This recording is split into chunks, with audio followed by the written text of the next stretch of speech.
Magandang gabi po sa inyo lahat. Magandang gabi po, Brother Boy. Bago tayo mag-uumpisa ng ating gawain, manalangin muna tayo sa ating Diyos na mahal. In the Father, Son, Holy Spirit, Amen. Ama, maraming salamat po at muli pinagtipon-tipon mo kami sa iyong banal na harapan upang pag-aralan ang mabuting balita ng aming kaligtasan mula sa iyong anak na si Jesus na aming Panginoon. Hinihiling po namin ngayon, ipahintulot mo ang banal na Espiritu mo lamang siyang manaig sa lugar na ito upang ang lahat ng aming matututunan ay maalala namin at maisabuhay ay tigit sa lahat maibahagi sa aming kakapatid.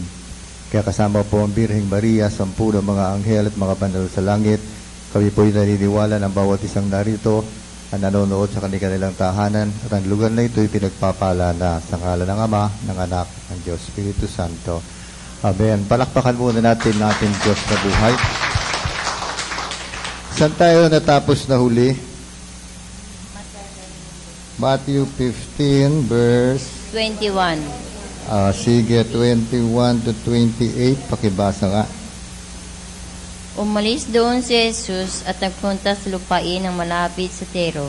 At si Sidon lumapit sa kanyang isang gananaing naninirahan doon at malakas at sinabi, Panginoon, anak ni David, mahabag po kayo sa akin. Ang anak kung babae ay inalihan ng demonyo at masyadong pinahihirapan. Ngunit guputok may di tumugon si Jesus ang mga alagad at sinabi sa kanya, Pagbigyan ng nga po ninyo at umalis. Siya ang nag-iingay at sumunod sa atin. Sumagot si Jesus, sa mga tupang naliligaw na sambayanan ng Israel, lamang ako sinugo. Ngunit lumapit sa kanya ang babae, lumuhod sa harapan at sinabi, Tulungan po ninyo ako, Panginoon. Sumagot si Jesus, Hindi dapat kunin ang mga pagkain ng mga anak upang ihagis sa mga tuta. Tunay nga po, Panginoong tugon ng babae. Ngunit ang tuta man ay nagsisikain ng mumog na nalalaglag sa hapag ng kanilang Panginoon. Kaya sinabi sa kanya ni Jesus, Napakalaki ng iyong pananalig, mangyayari ang hinihiling mo, at noon din gumaling na ang kanyang anak. Okay, nagpunta si Jesus doon sa region ng Tyre and Sidon, sa Tagalog, Tiro at Sidon. Meron doon isang Canaanite na babae, ito ay isang hentil. Ibig sabihin, hindi Hudyo. At nakiusap kung pwede raw yung anak niya ay pagalingin ni Jesus kahit inaalihan ng masamang demonyo. At sabi ni Jesus, sa mga nawawalang tupa lang ng Israel, ako isinugo. Ibig sabihin doon siya ay Hudyo. Sa mga kapwa niya, Hudyo lang siya isinugo. Tapos sabi niya, hindi dapat ibigay ang pagkain ng bata sa mga tuta. Ngayon, sabi ng babae, opo nga, pero yung tuta naman, kumakain din ng mumo. Sabi mga nalaglag, ano? Ang ibig sabihin ng tuta o aso, ito yung mga pagano. Kaya tinawag silang aso kasi sila'y kumakain ng aso, ang Hudyo hindi. Ang baboy at aso, bawal kainin ng Hudyo. Ayon sa relihiyon nila. Ang mga hentil kumakain. So, ibig lang sabihin ni Jesus, yung biyaya ng Diyos ay para sa mga Hudyo lang, hindi sa mga pagano.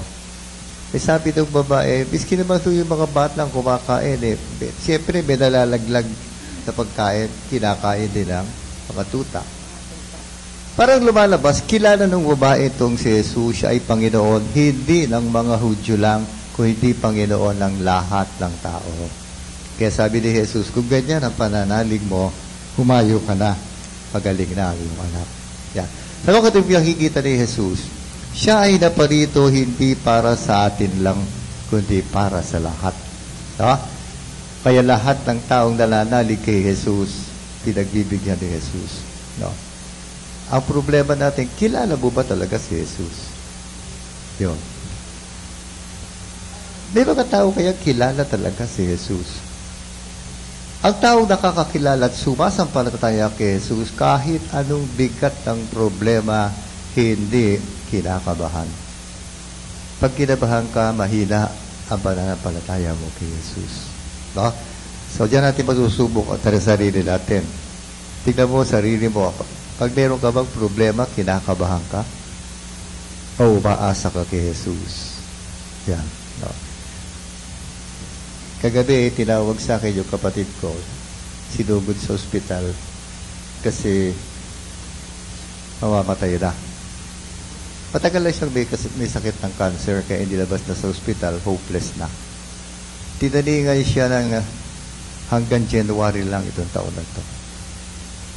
Kaya nung January 25 birthday niya, pinaghandaan namin siya dahil baka yun na last birthday niya.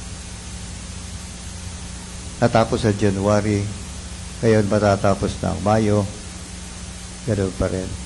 Kaya lang tinawag. Kasi simula nun, ang dasal ko, Lord, your will be done. No? Kasi mahirap pagdasal ng Lord, pwede ba pagaligin mo yung kapatid ko, alisin mo yung cancer, ipasa Diyos mo na lang kung anong desisyon. Kung minsan mahirap yung ganyan, tinuturuan mo ang Diyos eh. Huwag mo siya turuan kung anong gagawin niya. Isuko mo sa Kanya, siya gagawa ng paraan. Huwag mo nang turuan. Yung iba kasi pag may problema, walang pera, tuturuan ng Diyos. Lord, tataya ako sa loto, patamain mo ko, ha? Bakit tinuturuan mo, Diyos, kung ano gusto siya mangyari sa buhay mo? Huwag mo siya turuan. No? Sabihin mo lang, Lord, wala akong pera. Ano gagawin ko? Yan. Hindi yung gagawa ako, Lord, tapos, gawin mo, magtagumpay ako, ha? Huwag ganoon. Huwag mo siya turuan. Kaya sabi namin, sige, Lord, bahala ka na. 2 araw na daw hindi gumigising yung kapatid ko, kaya sinugod kagabi sa ospital. Pinagdasal ko, Lord, bahala ka na sa kapatid ko. Bagang-baga, tinawagan ako, nagising na. O, di, ganun yun naman, no?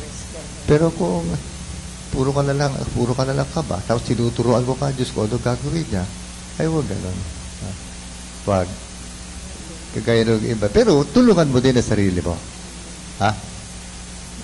Marami dyan mga babae, akal matandang dalaga na sila. Kasi higi ka ng boyfriend, di ka na ba naghahanap? Maghanap ka rin. Diba? Pag yun, Lord, bigyan mo ko ng boyfriend. Nakataka ka lang doon. Maghihintay ka na bilagro. Isang araw, may kakatok. Tao po, boyfriend kayo dyan. Hindi naman gano'n. Maghanap ka rin naman. Huwag naman puro gawa. Diba? Hindi pwedeng puro gawa. Ngawa plus gawa equals biyaya. Ayan, ano? Puro gawa, biyaya. Amen. Kung puro gawa naman, gawa, hindi naman nagdadasal, wala ring biyaya. So, gawa plus gawa equals biyaya. Ayan, o, sige, tuloy mo yung pagbabasa. Maraming pinagaling si Jesus. Pag-alis doon, nagbalik si Jesus sa tabi ng lawa ng Galilea. At siya'y umahon sa burol at naupo. Nagdatingan ang napakaraming tao na may dalang mga pilay,